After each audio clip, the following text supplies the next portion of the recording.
Emmanuel K.S. Proust à l'école. Histoire des idées et critique littéraire, volume 506, Draw, 2020. Lu et enregistré par Charlotte Simonin. Introduction. S'interroger sur la place de l'école et sur le rôle de la formation scolaire dans l'œuvre d'un auteur revient à le soustraire aux représentations de la création pure pour en inscrire la genèse dans l'espace social.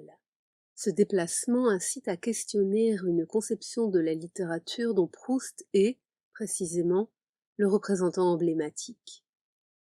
L'auteur de la recherche, lui-même, invite cependant à cette démarche, puisque son esthétique, fondée sur la vision du monde d'une conscience créatrice, conçue comme une monade, coupée de toute extériorité historique et sociale, ne l'empêche pas de reconnaître que l'individu baigne dans quelque chose de plus général que lui. Réévaluer la place de l'école dans l'œuvre de Proust, tel est le projet du présent ouvrage. On a souvent noté l'absence des apprentissages scolaires dans À la recherche du temps perdu, absence d'autant plus déconcertante qu'il s'agit à la fois d'un roman de l'enfance et du récit de l'apprentissage d'un homme de lettres. À cette absence, la critique apporte deux principales explications. L'absentéisme scolaire de Proust, souvent malade, et la transmission quasi exclusivement familiale, maternelle, de la culture littéraire qui relèguerait au second plan le rôle de l'école. Il est ainsi entendu que Marcel ne se rend pas souvent au lycée. Les lectures, les conversations familiales, les leçons particulières lui permettent de se maintenir, sans trop d'efforts, au niveau demandé. Le lycée fait irruption de temps à autre dans une vie privée harmonieusement organisée sans lui. C'est bien ce que reflète du côté de chez Swann et à l'ombre des jeunes filles en fleurs. On ne songe même pas à s'étonner de n'y pas voir la vie scolaire. Il en serait de même pour la formation spécifiquement classique de Proust. Il est extrêmement hasardeux d'accorder au cadre scolaire une influence fondamentale ou même une quelconque importance pour ce qui concerne la formation classique de Proust. Élève fragile et souvent absent, il est peu probable que l'enseignement reçu ait pu à lui seul alimenter et développer ses connaissances des classiques. À cela, on peut opposer deux arguments. Il convient d'abord de souligner la convergence de la culture familiale de Proust avec celle de l'école qu'il fréquente. Par les dispositions culturelles que lui a transmises son milieu social, Proust, comme la majorité des élèves du lycée Condorcet où il sera élève de la classe de 5e à celle de philosophie, hérite d'une familiarité avec les classiques français. La culture bourgeoise familiale, reconnaissant des œuvres et des valeurs qui sont aussi celles de l'école. Ensuite, même si sa présence en classe a été intermittente, même si l'univers scolaire et ses apprentissages disparaissent, en tant que tels, de la recherche, Proust, pas plus qu'aucun autre écrivain, n'échappe à l'école. En effet, à l'instar de ses conversations avec sa mère et sa grand-mère et de ce qu'il appelle les charmantes lectures de l'enfance, l'école met Proust en présence de la littérature. C'est elle, d'abord, qui suscite les premiers exercices d'écriture narrative, la copie constituant le moment inaugural de la vocation proustienne. C'est en tout cas ce que suggère, à peine 6 ans après la sortie du lycée, la transposition romanesque de l'expérience lycéenne dans les fragments de Jean Santeuil. Jean se voit comme quelqu'un qui n'est pas un élève, qui est déjà un poète, qui sera un jour un grand poète. Proust appartient à cette époque où, pour reprendre les mots de Maurice Barrès, tous les jeunes Français, dans les lycées, sont dressés pour faire des hommes de lettres parisiens. Lorsque, dans leurs souvenirs, ils évoquent le lycée de la rue du Havre, Jacques-Émile Blanche, Daniel Halévy, Robert Dreyfus et Fernand Gregg soulignent tous la passion pour la littérature qui anime la plupart des élèves. Halévy décrit des lycéens très inquiets de leur style. La littérature ne cessait de hanter nos esprits, dit-il, tandis que Gregg évoque un lycée intellectuel à la fois et mondain. Le lycée Condorcet des années 1880-1890 fait ainsi converger de manière spectaculaire les effets du recrutement dans un milieu de bourgeoisie cultivée, l'extrême valorisation sociale de la littérature et un état historique de l'enseignement dominé par les humanités. De la 6e jusqu'au baccalauréat, le latin et la littérature française l'emportent très largement sur les sciences exactes. L'arrêté du 2 août 1880 précise que le français est enseigné 3 heures par semaine, de la 6e à la 3e, 4 heures en seconde et 5 heures en rhétorique. Le latin est enseigné 10 heures en 6e et en 5e, 6 heures en 4e, 5 heures en 3e et 4 heures en seconde et en rhétorique. Ensuite, la relation que tout écrivain entretient avec l'histoire littéraire nationale est nécessairement médiatisée par sa formation scolaire. Comment concevoir que dans l'œuvre de Proust, les références à Homère, Virgile, Racine, Madame de Sévigné, Chateaubriand ou Victor Hugo soient totalement détachées de l'enseignement littéraire reçu au lycée? L'école est nécessairement un moment dans l'histoire du rapport personnel à un auteur ou à une œuvre littéraire canonisée, moment qui, s'il n'est pas toujours fondateur, est toujours, chronologiquement, premier. Le rapport de Proust à Racine, par exemple, est une sorte de palimpseste dont l'une des premières strates est la représentation scolaire du dramaturge, que le lycéen met très tôt en concurrence avec les interprétations critiques contemporaines. Et les catégories transmises par l'école interviennent bien plus qu'on ne pourrait le penser dans la conception proustienne du génie national. Elles marquent, par exemple, de leur empreinte l'une de ses premières esquisses critiques, la satire et l'esprit français, écrite en classe de rhétorique. Génie d'observation légère et de raillerie spirituelle, l'esprit satirique est envisagé comme l'une des composantes de l'esprit français. Or, c'est là une catégorie centrale dans les histoires littéraires, telles l'histoire de la littérature française de Désiré Nisard, que l'on trouve dans les bibliothèques de tous les lycées vers 1880. Ouvrage qui se fonde sur une philosophie de la littérature dont le héros est l'esprit français, et dont le point culminant est Voltaire, à l'ironie éminemment française. De son entrée en 5e en 1882, à la seconde partie de son baccalauréat en 1889, la scolarité de Proust coïncide avec une période de profond bouleversement dans l'histoire de l'enseignement du français. Le décret du 19 juin 1880, qui a imposé pour le baccalauréat la composition française sur un sujet de littérature ou d'histoire, en lieu et place de la composition latine, accélère l'affaiblissement de la rhétorique. Les productions scolaires de Proust qui nous sont parvenues permettent d'observer ces mutations de l'enseignement du français durant la décennie 1880-1890, entre approche nouvelle de la littérature et persistance des modèles rhétoriques. De fait, ceux-ci dominent encore les exercices de français au lycée. Jusqu'à la classe de rhétorique, l'amplification reste au centre des pratiques d'écriture. Il ne s'agit pas là d'un exercice qui envisage la littérature comme un objet de commentaire ou d'analyse, mais bien d'un exercice de production de textes littéraires. L'élève apprend à écrire, à composer et à orner en imitant les modèles classiques latins et français. Les travaux de la classe de rhétorique sont des exercices pratiques de littérature. Il s'agit, résume Gustave Lançon, de faire des artistes. La finalité ultime que Jean prête au devoir de français dans Jean Santeuil, être reconnu comme un grand poète, est ainsi favorisée par la forme même des exercices pratiqués au lycée. Se pose dès lors la question des traces qu'a pu laisser cet apprentissage du bien écrire dans l'écriture proustienne. Les normes scolaires, les modèles des grands écrivains et les préconisations rhétoriques de l'école ont-elles joué un rôle dans la formation du style de Proust?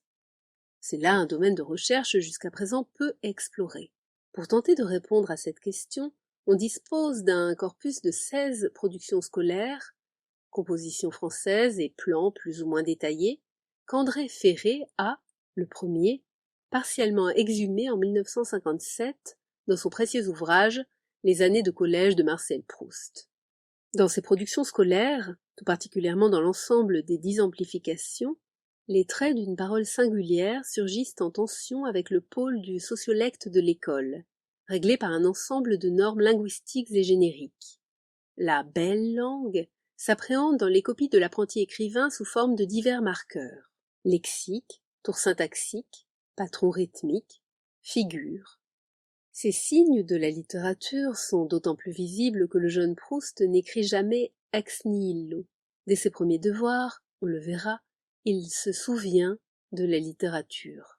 Mais la langue littéraire agite aussi sur l'élève, de manière plus diffuse, comme un imaginaire, un ensemble de représentations à la fois individuelles, sensorielles, poétiques et collectives, qui donne son impulsion à l'écriture naissante et concourt à la constitution d'une identité d'auteur.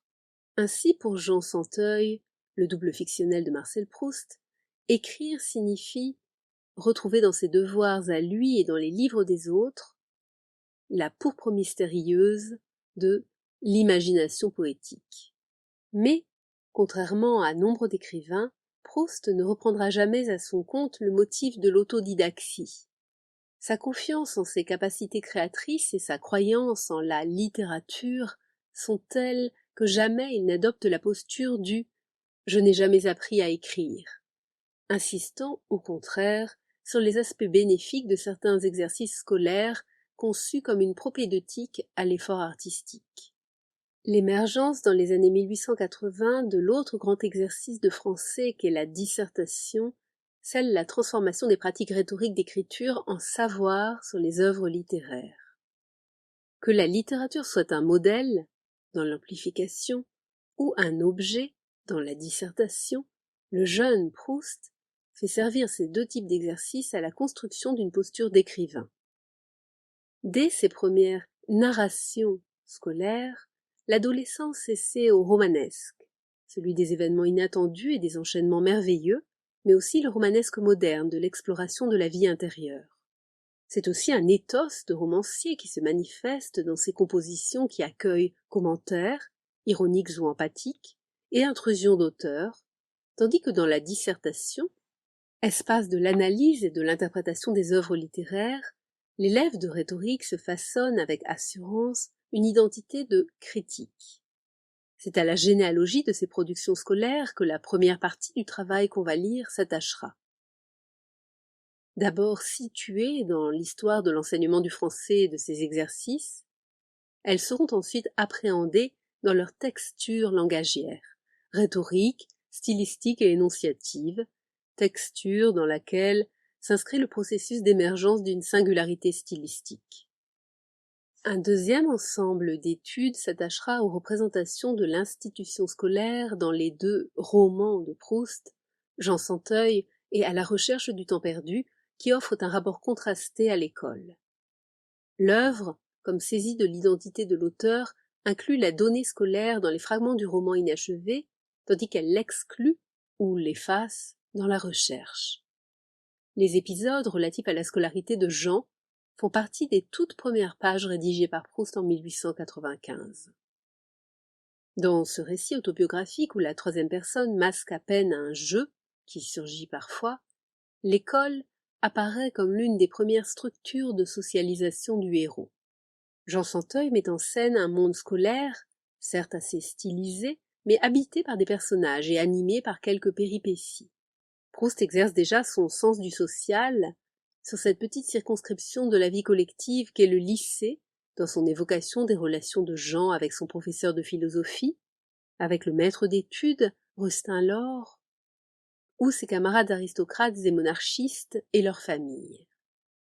C'est aussi dans le cadre scolaire que Proust noue, dans Jean Santeuil, la relation complexe de la littérature et de la philosophie, d'abord saisie dans une indivision qui dissout les spécificités de l'une et de l'autre. Pour le lycéen, l'expérience humaine se réfléchit et accède à l'intelligibilité grâce à la littérature, intelligibilité que la philosophie approfondit et élève à une dignité supérieure. De ce point de vue, le rapport du jeune Proust à la philosophie traduit la situation historique de cette discipline. À la fin des années 1880, l'enseignement de la philosophie n'est pas encore totalement émancipé de l'emprise des lettres. Mais Proust met aussi en scène deux disciplines distinctes, voire exclusives l'une de l'autre. Dans un violent contraste avec la littérature, qui domine largement la formation scolaire antérieure de Jean, la leçon du professeur Bellier fait surgir, avec la langue rude et austère du raisonnement, la singularité du discours philosophique. Néanmoins, par sa critique des petits parfumeurs de lettres et l'injonction qu'il adresse à Jean de réformer sa manière d'écrire pour dire authentiquement l'expérience sensible, la leçon du professeur de philosophie constitue aussi une leçon de littérature. Enfin, Jean Santeuil, ce livre plus archaïque situé plus près du vécu d'enfance, constitue un témoignage de premier plan sur l'âge des croyances d'un jeune collégien bourgeois, pour reprendre la formule du temps retrouvé. L'école y est puissamment investie par l'imaginaire. La représentation romanesque du monde scolaire est traversée par un imaginaire du corps, des noms, de la poésie, de la religion, et certaines péripéties scolaires s'enchaînent à la manière, fluide et énigmatique, du rêve. À l'inverse, si l'on met à part l'épisode digressif de la composition de Gisèle, la recherche évince l'école en tant que matériau romanesque. Dans les grands moments de l'existence du héros de la recherche, qu'il s'agisse de l'enfance, de la vie mondaine, de la réflexion sur la vocation, l'école disparaît. Elle est même la seule donnée biographique de l'enfance aussi ostensiblement effacée du roman. Cet effacement ne signifie pas qu'elle soit absente du récit, simplement son mode de présence est autre. Exclue du temps et de l'espace de la fiction, elle se donne d'abord comme l'un des multiples langages de ce roman polyphonique. Elle est un sociolecte doté de traits stables, prétention et vulgarité petite bourgeoise, parlée par plusieurs personnages.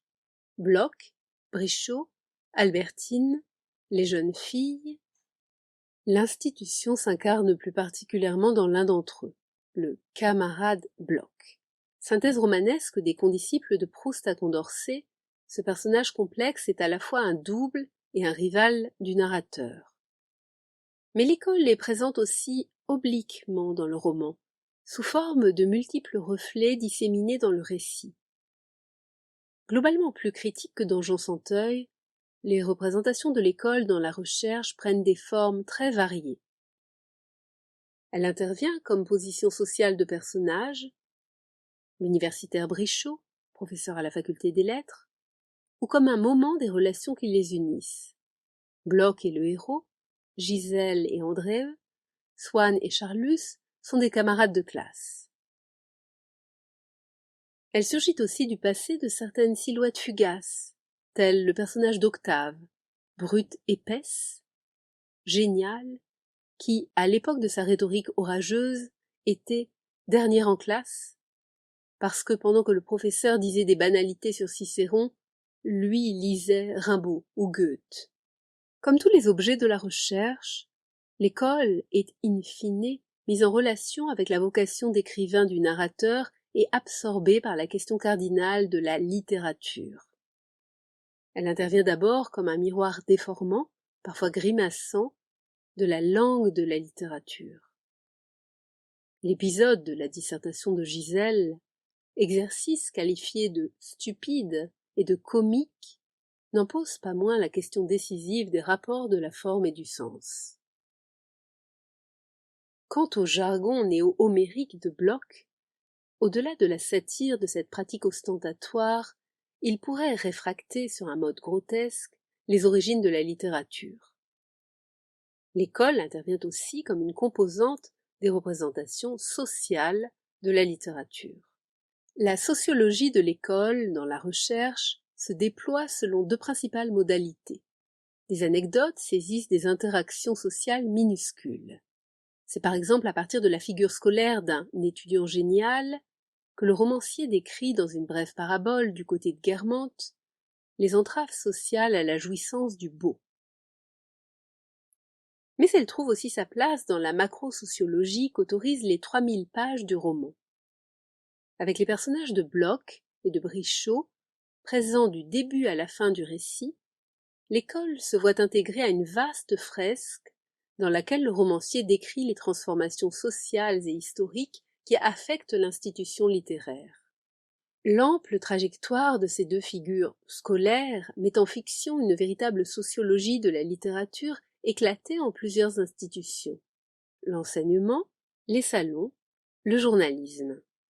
Devenu essayiste, le camarade Bloch et l'universitaire Brichot occupent à la fin du roman la zone mondaine du champ intellectuel, aux frontières de la littérature et du journalisme.